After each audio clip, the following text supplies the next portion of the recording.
ایمان والوں کو اللہ سے شدید محبت ہوتی ہے۔ اب بھائی اگر ہمیں اللہ رب العزت سے محبت کرنی ہے تو ہمیں اللہ کا ذکر کثرت سے کرنا چاہیے۔ 3 چیزوں سے یہ محبت بڑھتی ہے۔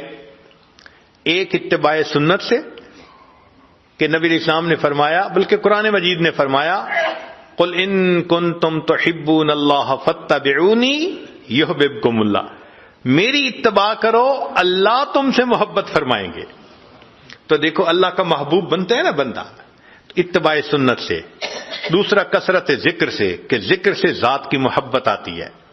اور تیسرا محبین کی محفل میں بیٹھنے سے، عشق والوں کی محفل میں بیٹھنے سے یہ آگ سینوں سے سینوں میں ٹرانسفر ہوتی ہے۔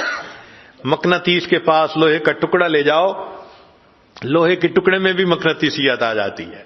اللہ والوں کی ایک محفل میں آ جاؤ تو دل کی دنیا گدگدا جاتی ہے۔ یہ اللہ والے دلوں کو گدگدا دیتے ہیں، دلوں کو تڑپا کے رکھ دیتے ہیں۔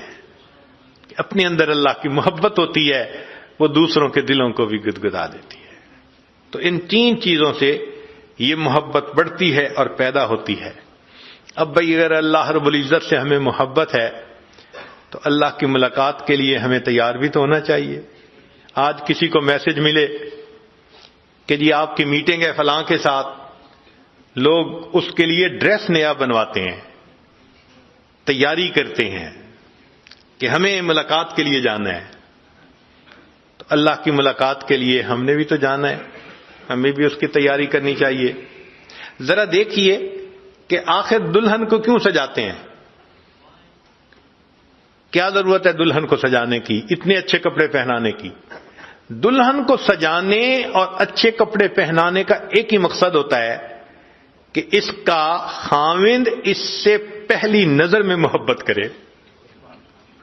تو جس طرح دلہن کو دلہا کے لیے سجایا جاتا ہے، مومن بندہ اپنے دل کو اپنے رب کے لیے سجاتا ہے۔ قیامت کے دن اللہ دلوں کو دیکھیں گے، فرمایا یوم لا ينفع مال ولا بنون الا من اتى اللہ بقلب سلیم۔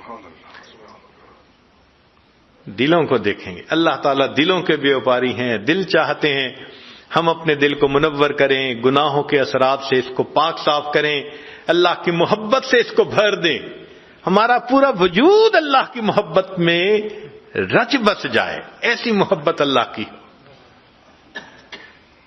اللہ اکبر کبیرہ، اللہ وہ دل دے جو تیرے عشق کا گھر ہو، اللہ وہ دل دے جو تیرے عشق کا گھر ہو، دائمی رحمت کی تیری اس پہ نظر ہو، دل دے کہ تیرے عشق میں یہ حال ہو اس کا، محشر کا اگر شور ہو تو بھی نہ خبر ہو۔